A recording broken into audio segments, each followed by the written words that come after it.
এ আবার কেমন যুগ আইলো রে ঈমান কে খাইলো। এ আবার কেমন যুগ আইলো। এ আবার কেমন যুগ আইলো রে ঈমান কে খাইলো। এ আবার কেমন যুগ আইলো। যুবক যুবতীর মোবাইলে, যুবক যুবতীর মোবাইলে চলছে শুধু হেলো। এ আবার কেমন যুগ আইলো রে ঈমান কে খাইলো। এ আবার কেমন যুগ আইলো। রং নাম্বারে ফোন করিল, রিসিভ করিল মেয়ে। দ্বিতীয় লগ্নে প্রেম কাহিনী উঠালো জমিয়ে। রং নাম্বারে ফোন করিল, রিসিভ করিল মেয়ে।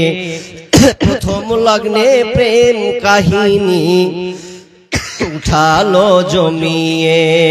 আর দ্বিতীয় লগ্নে,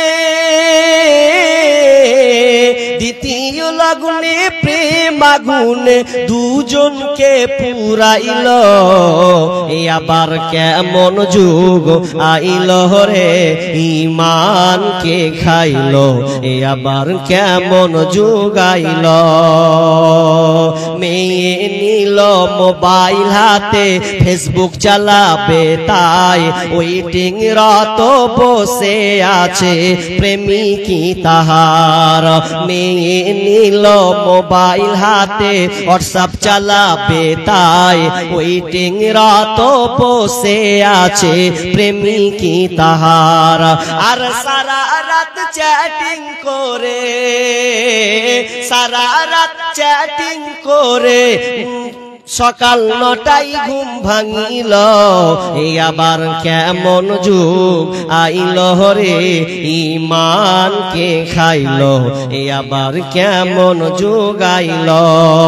এমন একটা সময় এলো মোবাইলের জ্বালায় স্বামী ছেড়ে প্রেমিক ধরেছে 3 সন্তানের ওই মায়। এমন একটা সময় এলো প্রেম মোবাইল ঠেলায় স্বামী ছেড়ে প্রেমিক ধরেছে 3 সন্তানের ওই মায়। আল্লাহ যা শরম বিক্রি করে, হায়া শরম বিক্রি করে নতুন সংসার যে বাঁধিল। এ আবার কেমন যুগ আইলো রে ঈমান কে খাইলো। এ আবার কেমন যুগ আইলো। যুবক যুবতীর মোবাইলে চলছে শুধু হেলো। এ আবার কেমন যুগ আইলো রে ঈমান কে খাইলো। আমরা কেউ কাউকে পরোয়া করি না। মা বোনেরা পর্যন্ত আজকে মোবাইলের ভাইরাসে আক্রান্ত হয়েছে। এই জন্য আজকে মেয়েরা নিজের পছন্দের মতন প্রেমিকের সাথে পালিয়ে যাচ্ছে। 3 সন্তানের মা পর্যন্ত স্বামীকে বাদ দিয়ে অন্যের সংসার সে করতে শুরু করেছে। যেমন একটা নির্লজ্জ বেহায়াপনা শুরু হয়েছে। অথচ হিন্দা ওই ধরনের কোন মহিলা ছিলেন না। কিন্তু একদিনের ঘটনা, স্বামী বলছে হিন্দা চলো আমরা ঘুমাই। আমরা আমাদের আর আপনাদের বাড়িতে মেহমানখানা বাড়ি, বিশাল বড় বাড়ি, ওই বাড়িতে আমরা ঘুমাবো। বি বলছেন স্বামী আমার চলেন তাহলে আমরা ওখানে ঘুমাবো। এমন সময় তার স্বামী বাড়ি থেকে বেরিয়ে গেলেন। স্ত্রী যেন ঘুমিয়ে আছে, ঘুমটা ভেঙে তিনি বাড়ি থেকে বেরিয়ে চলে গেলেন। চলে যাওয়ার পর কিছুক্ষণ পরে, আমি আগে বলেছি বাড়িটা ছিল মুসাফির খানা বাড়ি, এক্সট্রা ভাবে তৈরি করা ছিল। কিন্তু আজকে ঘুমাতে আসবে এমন সময় স্বামী তার বাড়ি থেকে বাইরে চলে গেছেন। চলে যাওয়ার পর এবার কিছুক্ষণ পর যখন ঢুকছে তো আরেকটা লোক যেন ওই বাড়ি থেকে যেন ঢুকছে, তার সঙ্গে কথা না বলে যেন চলে গেল। বাড়িতে ঢুকার পর আকবার। এবার তার সন্দেহ শুরু হয়ে গেল, আহারে আমার বিবি নাকি অন্য কোন পুরুষকে ডেকেছিল নাকি, এই দিন দুপুর বেলায় 2-3টার সময় আমার স্ত্রী আবার এর সাথে কিসের সম্পর্ক আছে, আমি তো ছিলাম না। বাড়ি ঢুকে বলছে, বিবি রে হিন্দা বল তোর কাছে কোন ছেলে এসেছিল বল, পুরুষটা কে ছিল বল। হিন্দা বলছে, স্বামী আমার আমি তো জানি না আপনি কার কথা বলছেন, আমি তো ঘুমিয়ে গেছিলাম, কিন্তু ঘুমিয়ে আমি তো কিছুই জানি না। হিন্দাকে বলছে, শোন বেশি বেশি লুকানোর চেষ্টা করিস না, কে ছেলেটা ছিল বল। তার মানে তোর সঙ্গে কোনো আকাম হয়েছে, তোর সঙ্গে কোনো খারাপ কাজ হয়েছে, এই জন্য হয়তো তুই আমাকে বলিস না, লুকিয়ে রাখছিস। না, তোকে আমি কোনো লুকাতে দেব না, কারণ আমি চোখের সামনে দেখে যে ছেলেটা আমার পাস্তার পাশ দিয়ে এসে চলে গেছে। হিন্দা বারবার বলছে, স্বামী আমার, ওগো আমার প্রাণের স্বামী, আমি আপনাকে জায়গা দিয়েছি, আমি কাউকে জায়গা দিই নাই, আপনি আমার স্বামী, আমি কেন অন্য পরপুরুষের সঙ্গে কথা বলতে যাব, পরপুরুষের সঙ্গে আমি কেন আলাপ করতে যাব, আমি তো এই ব্যাপারে কিছুই জানি না। হিন্দার স্বামী বলছে, শুনবো না, তুই তোর সঙ্গে খারাপ ব্যবহার করেছিস। তার মানে ওকে এমন পর্যায়ে দেখলো, হিন্দা কিন্তু আর সহ্য করতে পারে না। স্বামী খবরদার আমাকে এই মন্দ ধারণা আমাকে দিও না, আমি কাউকে চিনি না, আমার কারো সঙ্গে দেখা হয়নি। হিন্দার স্বামী বলছে, আর তোকে বাড়িতে রাখবো না, চল, তোকে আর বিবির লিস্টে রাখবো না, তোকে আমি তালাক দিয়ে দেব, তোর মতন নিমহারাম বেঈমান স্ত্রী আমার দরকার নাই। হিন্দা কাঁদে আর স্বামীর পা জোরে ধরে কাঁদে আর বারবার বলে, স্বামী গো খবরদার আপনি আমাকে ভুল বুঝেন না, ভুল বুঝে আমাদের সুন্দর সংসারকে আপনি ধ্বংস করিয়েন না। কিন্তু স্বামী কোনো মতে শুনল না, না শুনে হিন্দা বাপের বাড়ি চলে গেল। বাপের বাড়ি গিয়ে সমাজে রটিয়ে গেলাম। হিন্দা একটা পরপুরুষের সঙ্গে খারাপ আচরণ করেছে, খারাপ ব্যবহার করেছে, তার সঙ্গে নোংরা কাজ করেছে। এবার উদ্বাদ্য শুনে মাথা খারাপ, আমার মেয়ে ধরনের কাজ করতে পারে না, আমার মেয়ে ধরনের নোংরা কাজ করতে পারে না। সুন্দর ভাবে মেয়েকে ডেকে বলছেন, মারে বল, হিন্দাকে বল, তুই কি কোনো পরপুরুষের সঙ্গে তোর কোনো অঘটন ঘটেছে কে?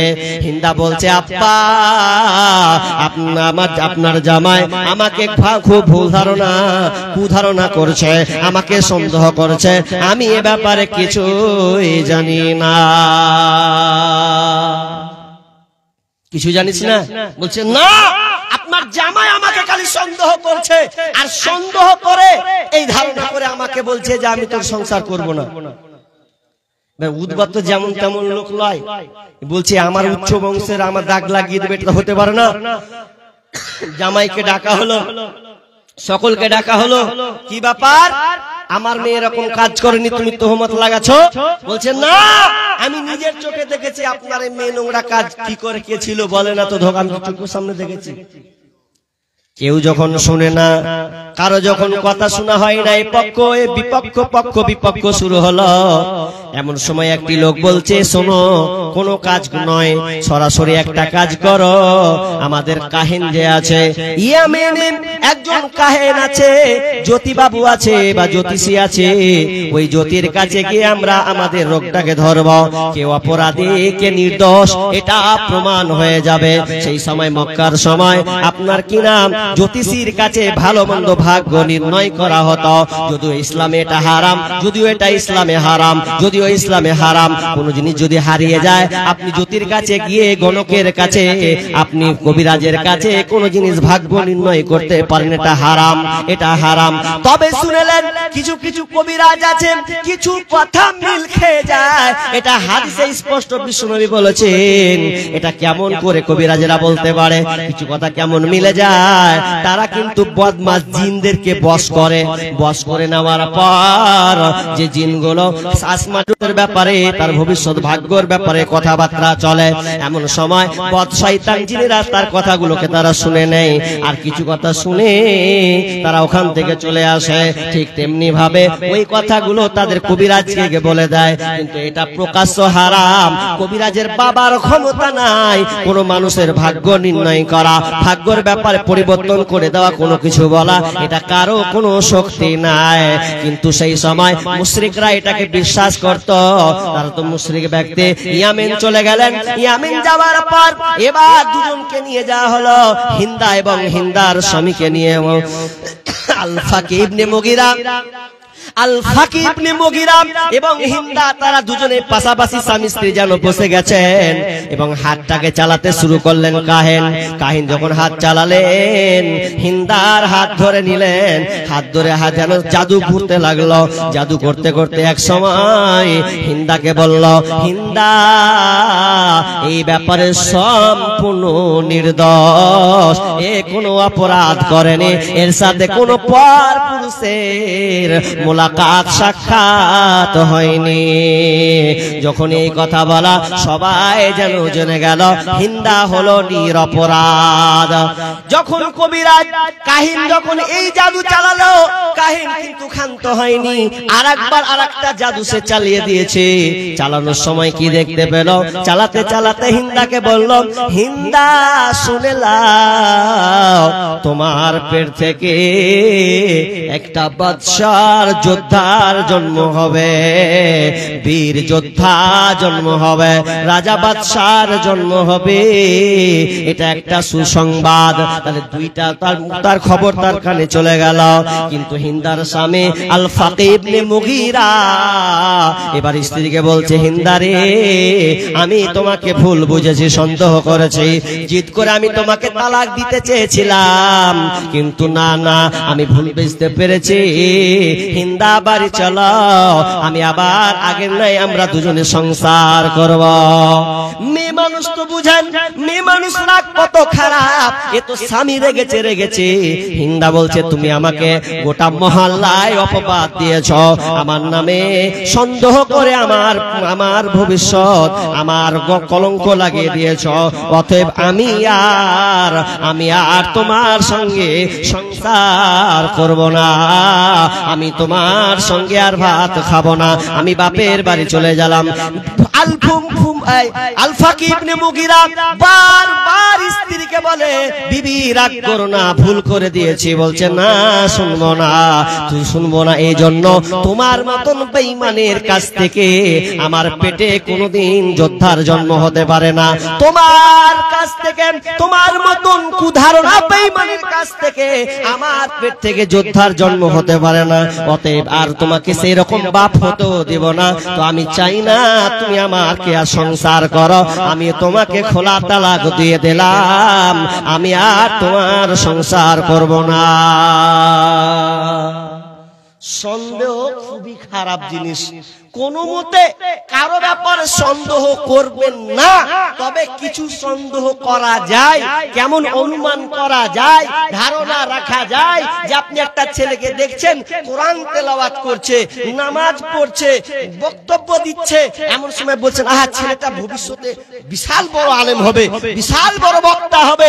এই ধারণা করা ভালো, কিন্তু মন্দ ধারণা করা হারাম।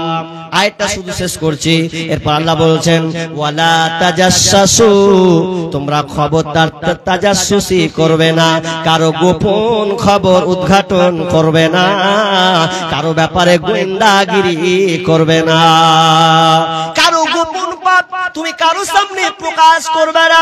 তুমি কারো গোপন পাপ জানতে পারলে, তোমার বন্ধু একটা খারাপ অন্যায় কাজ করে দিয়েছে কোন মেয়ের সাথে, এসে নিজেকে বুঝতে পেরেছে আর ওর সাথে কোনো সম্পর্ক নাই, এখন আপনি তো জানেন, জানতে গিয়ে আপনি কি করলেন, আপনি ওপেনলি বলে দিলেন। আল্লাহ বলছেন, খবরদার কারো বিষয়ে অনুসন্ধান করতে যেও না।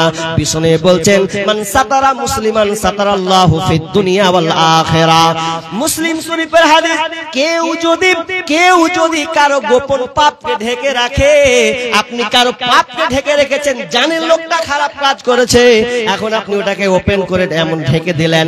আল্লাহ সুবহানাহু ওয়া তাআলা বলছেন, ওই বান্দা, যে বান্দা তার পাপকে ঢেকে রেখেছে, আল্লাহ তার পাপকে দুনিয়াতে এবং আখিরাতে ঢেকে রাখবেন।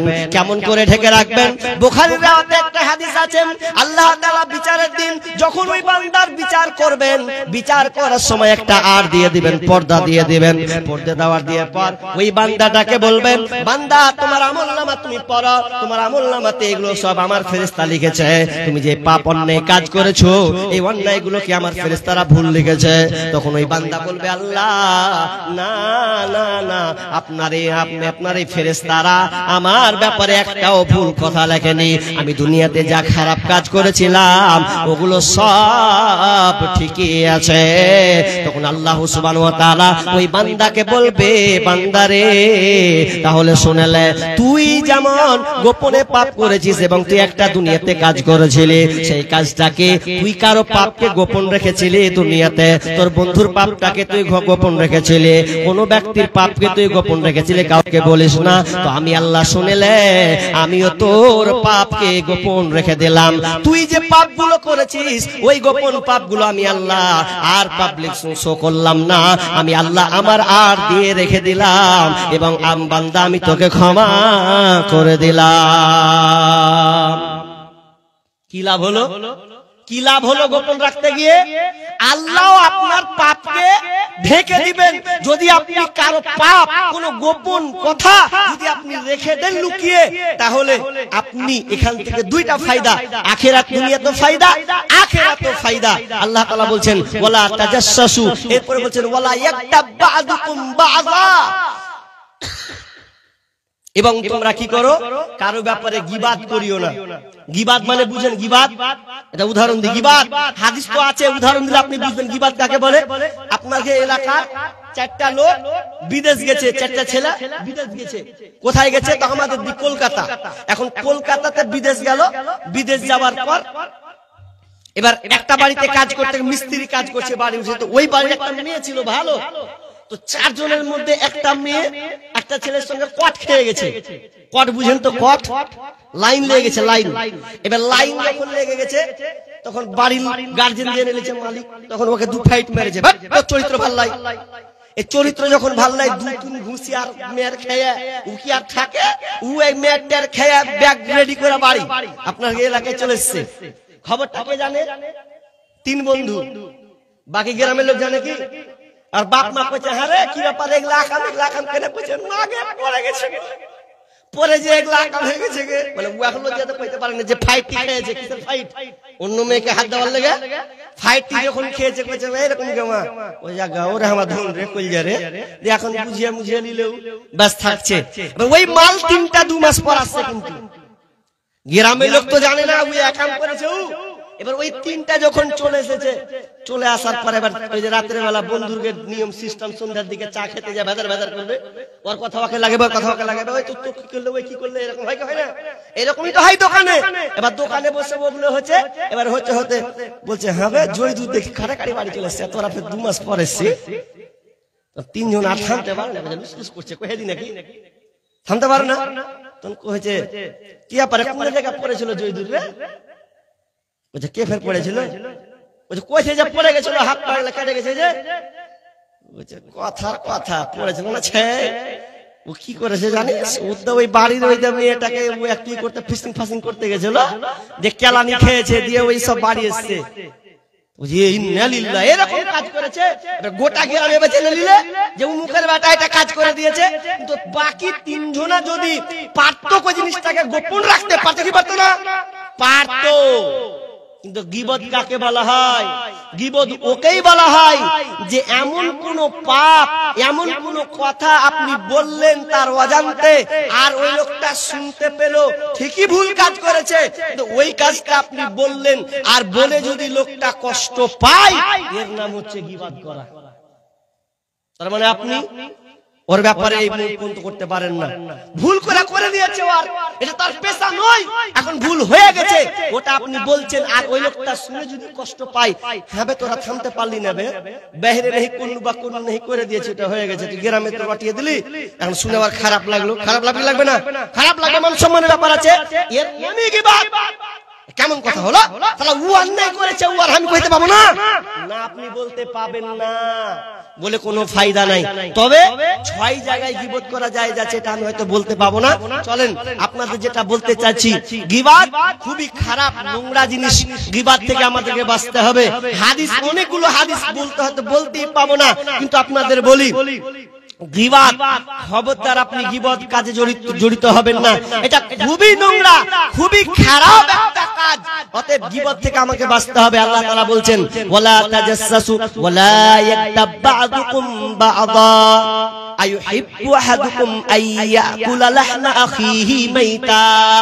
আল্লাহ রাব্বুল আলামিন বলছেন, তোমরা কি চাইবে, তোমরা কি চাও যে তোমাদের মৃত ভাইয়ের মাংস খেতে পছন্দ করবে?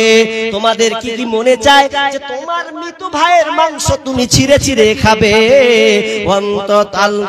আল্লাহ বলছেন না, তোমরা এটা কখনোই চাও না, তোমাদের এটা তোমরা নিজেরাও কিন্তু এটা চাও না। তার মানে আল্লাহ এখানে একটা উদাহরণ দিলেন, কেউ যদি কারো গীবত করে, তার মানে ও মৃত ভাইয়ের মাংস সে খেলো। আমরা কেউ মৃত মাংস খেতে চাই না, চাইবো না। অতএব আমি আপনাদের বলবো যে আপনি গীবত করিয়েন না। গীবত খুব মারাত্মক জিনিস, এটা হাক্কুল ইবাদ। হাক্কুল্লাহ তো আলাদা জিনিস। হাক্কুল্লাহ, আপনি নামাজ পড়েননি, আল্লাহ বলেছেন ক্ষমা করেন, জেনা করে দিয়েছেন, আল্লাহর কাছে ক্ষমা চাইলেন, রোজা রাখেন, আল্লাহর কাছে ক্ষমা চেয়ে নিলেন, হয়ে গেল। কিন্তু আপনি এমন জনের একটা পরনিন্দা, পরচর্চা, চুগলখড়ি করা শুরু করলেন, চুগলখড়ি করা শুরু করলেন, যে আপনি চুগলখড়ি যখন করতে লাগলেন, তার মানে আপনি এই লিস্টে পড়ে গেলেন। অতএব আল্লাহর কাছে পানা চাইতে হবে, এবং পাশাপাশি যার গীবত আপনি করেছেন সতর্ক অবলম্বন করতে হবে, সতর্ক অবলম্বন করতে হবে। ভাইরা আমার, তাহলে এই গীবত আমাদের খুবই খারাপ জিনিস। আমরা বেশিরভাগ মানুষ এই কাজে জর্জরিত আছি। ভাই, এটা মাদ্রাসার জালসা, আপনারা জানেন, এটা আপনারা অবগত আছেন যেটা মাদ্রাসার জলসা। অতএব মাদ্রাসার জলসা তার মানে এটা হচ্ছে একটা ফুল বাগান। এখান থেকে ছেলেরা দ্বীনি শিক্ষা অর্জন করে আমার মতন আর অন্যান্য আলেমের মতন বিভিন্ন জায়গায় গিয়ে এই ইসলামী দাওয়া অর্থাৎ কোরআন ও হাদিসের আলোচনা শোনাবেন। যেমন আপনারা বর্তমানে এখন শুনতে পাচ্ছেন, আমি কোনো স্কুলের পড়ুয়া নয়, আমিও একটা মাদ্রাসার স্টুডেন্ট, ছাত্র। অতএব এই মাদ্রাসা আমরাকেই দেখতে হবে, এটা সরকারের কোনো অজুহাত নাই। সরকার তো চাই, প্রতি বছরই চাই, কত জায়গায় যে আপনার মসজিদ মাদ্রাসাগুলোকে ভাঙার জন্য ভাঙছেও বা সুযোগ পেলেই ভাঙছে। কিন্তু আমরা মুসলমান, আমরা এই কাজ হতে দেব না। আমাদের প্রাণ দিয়ে, আমাদের বুদ্ধি দিয়ে, আমাদের শ্রম দিয়ে এই মাদ্রাসা মসজিদগুলোকে আমরা একটা ভালো পর্যায়ে নিয়ে যাব। আল্লাহ তাআলা যেন আমাদের এই সামর্থ্য শক্তি দেন। ভাইয়া, আমি একজন মুসাফির হিসাবে আমি আপনাদের কাছে কিছু আবদার রাখছি। যেহেতু মুসাফির, আল্লাহ সুবহানাহু ওয়া তাআলা রাসূল সাল্লাল্লাহু আলাইহি ওয়াসাল্লাম বলেছেন মুসাফিরের দোয়া আল্লাহ কবুল করেন। বিধায় আমি মুসাফিরের লিস্টে থাকার কারণে আমি আপনাদের জন্য দোয়া করব। কেউ আছেন যে যেমন পারবেন, অনেক দান দিয়েছেন, কিছু দান যদি দেন, কারণ আলোচক বক্তা চলে এসেছেন অলরেডি। অতএব যারা দেওয়ার ইচ্ছুক যে কিছু দিব। আর একটা মেমহল থেকে আমি উঠার সময় একজন ভাই, এটা মনে হয় মেয়েরা দিয়েছে, একটা পেয়েছি, আর একটা যদি জোড়া পেতাম, একটা জোড়া, জি প্রত্যেকটা জিনিস তো জোড়া। আল্লাহ তাআলা বলেছেন ওয়া খালাকনাকুম আজওয়াজা, প্রত্যেকটা জিনিস আল্লাহ জোড়া বানিয়েছেন। তো জোড়া থাকলে একটা সৌন্দর্য নাকি? জোড়া সৃষ্টি করেছো সবার, তাই তো সুন্দর ধরা, একের লাগি অপর জনে হয় যে মাতোয়ারা। আত্মার মতো শক্তি তুমি রেখেছো গোপন করে, শত চেষ্টা করে তাকে পারি না রাখতে ধরে। এই জন্য বলেন আর একটা জোড়া, কোন কোন মা বোন, কোন খালা আছেন, কোন আমার মাসি আছেন, যে এই মালাটার একটা কেউ জোড়া হবেন, দেখেন আল্লাহ এই দানটাই আপনার আখিরাতের জন্য কল্যাণ বয়ে নিয়ে আসবে। হয়তো বা দুনিয়াতে থাকতে হয়তো কোন দিকে কাকে কোন বেটিকে দিয়ে চলে যাবে, তো একটা জোড়া চাইছি। আর আপনারা কেউ আছেন 20টা লোক বলেন 1000 টাকা করে দিবেন। 20টা লোক আছেন, কোন আমার যুবক ভাই যারা দিন মজুরি করে খাচ্ছেন, অল্প কিছু আপনার কাছে চাইছি। এই অল্প কাজ আল্লাহ এর বিনিময়ে আপনাকে বড় কিছু দিবেন। আছেন আল্লাহর রাস্তে কেউ? বলুন কেউ 500,000 দেনেওয়ালা? জি কেউ আছেন? প্রাণ ভরে করো প্রভুর রাহে, মুক্ত হস্তে দান, এই দান হবে তোর রক্ষা কবচ, পাইবি পরিত্রাণ। প্রাণ ভরে করো প্রভুর রাহে, মুক্ত হস্তে দান। দান করিলে মাল কমে না, দান করিলে মাল কমে না, দূর হয় মুসিবত, অন্ধকারে কঠিন গোরে করবে হেফাজত।